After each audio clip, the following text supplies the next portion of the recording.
when we are dealing with the supposed round ball that NASA and the powers that be have told us that we live on, and then you compare it to scriptures, where scriptures is always talking about something unmovable, something fixed, talks about a firmament, it talks about all of this.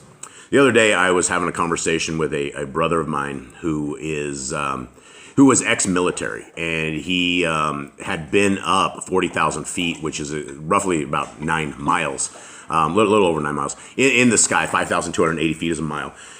And he said at 40,000 feet, he could see a slight curve. Now, what we're talking about in the mathematics world of this ball Earth is to come up with their supposed curve. This is the formula right here. Right, the Earth's radius, it's 6,371 kilometers, or 3,959 miles, based on the numbers from Wikipedia, right? And Wikipedia is obviously credible, right? They're absolutely credible. Which gives a circumference of C. C equals 2 times pi times r equals 40, and then 40,030 kilometers, okay? And there is a point to this, and so I want to go this, but let's just say for an instance that you guys, if we take, a lot of us know everything in miles, because I'm from the U.S., so we're miles people. At what we're looking at right here, and you're looking at curve, for every 5 miles, like if you could find a road that went 5 miles just straight out, you would see 16, almost 17 feet of curve. It would be a very small curve at 5 miles. But then when you go to, say, 20 miles, you're going to be, it not only doubles it, but it like almost quadruples, because that is the mathematics behind it. Is the further, if we lived on a ball, the further you got, the less chance you would ever have to see it. Now, I will tell you, without a shadow of a doubt, the Earth is completely stationary. It does not move, and I will tell you this from a microwave engineer standpoint. I used to do installs all across. I have videos on 153news.net. Maybe I'll throw one of these videos on this YouTube channels or whatnot, but without a shadow of a doubt, there is no curve. So the entire NASA scheme and the entire ball Earth, the entire thing is completely false. It is completely just a hoax.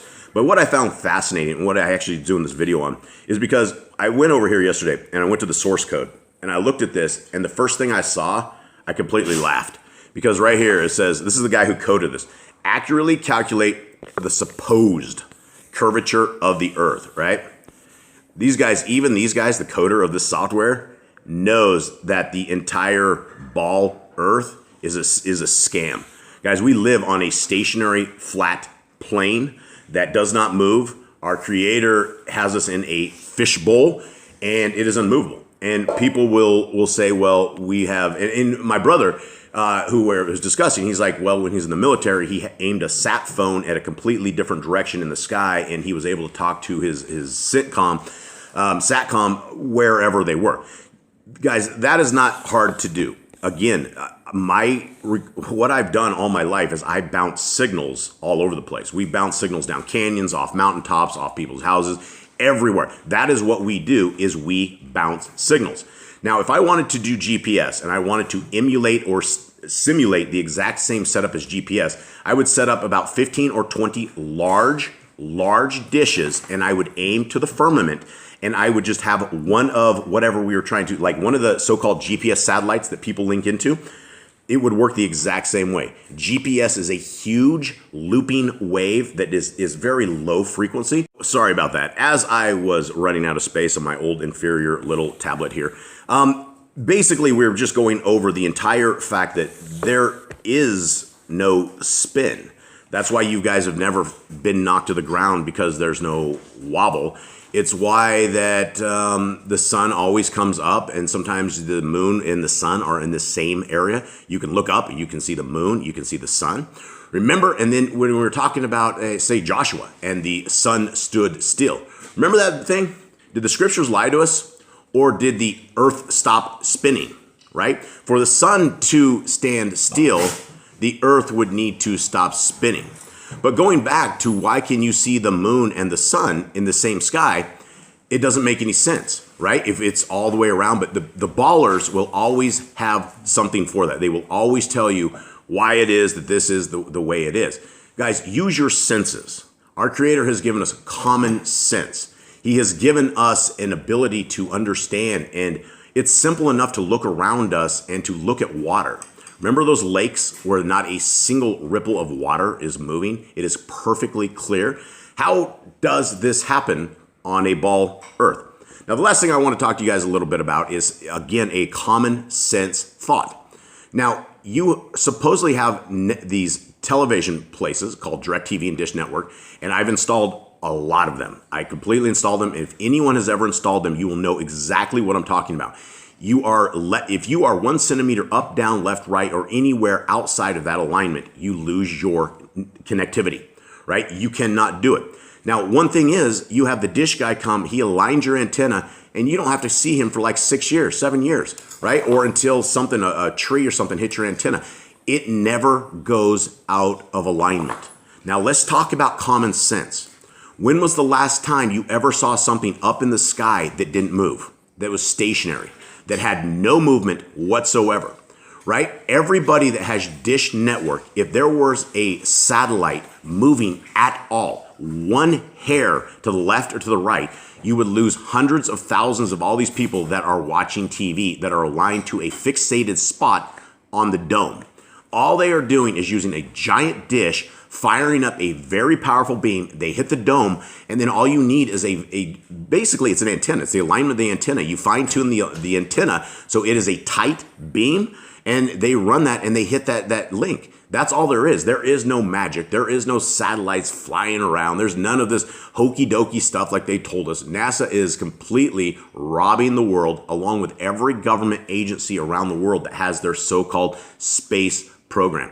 Guys, it's a scam. It will always be a scam.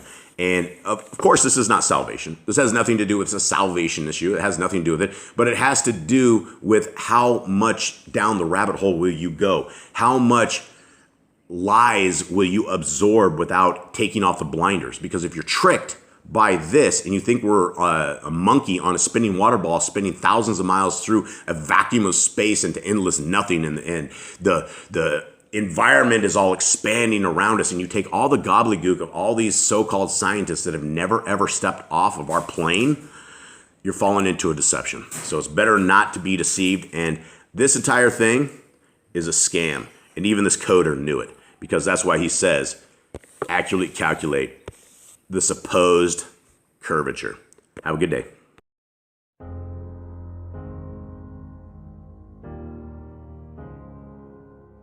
Hello, it's me. You know, indoctrination started while we were still naive, programming our beliefs. And that inertia is the reason we don't feel the earth spinning. Hello, can you hear me? Did you ever stop to question the confession of gravity as a theory?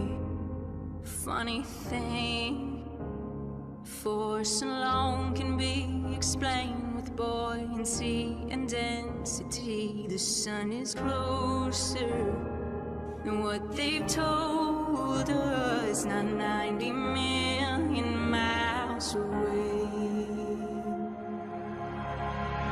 Hello from the inside,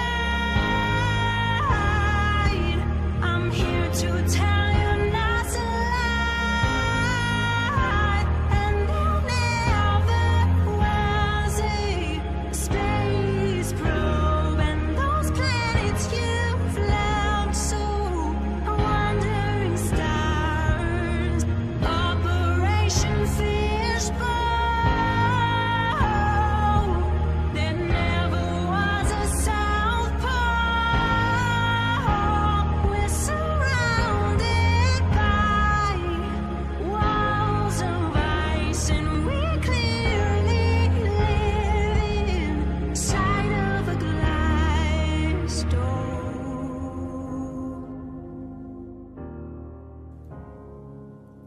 Hello,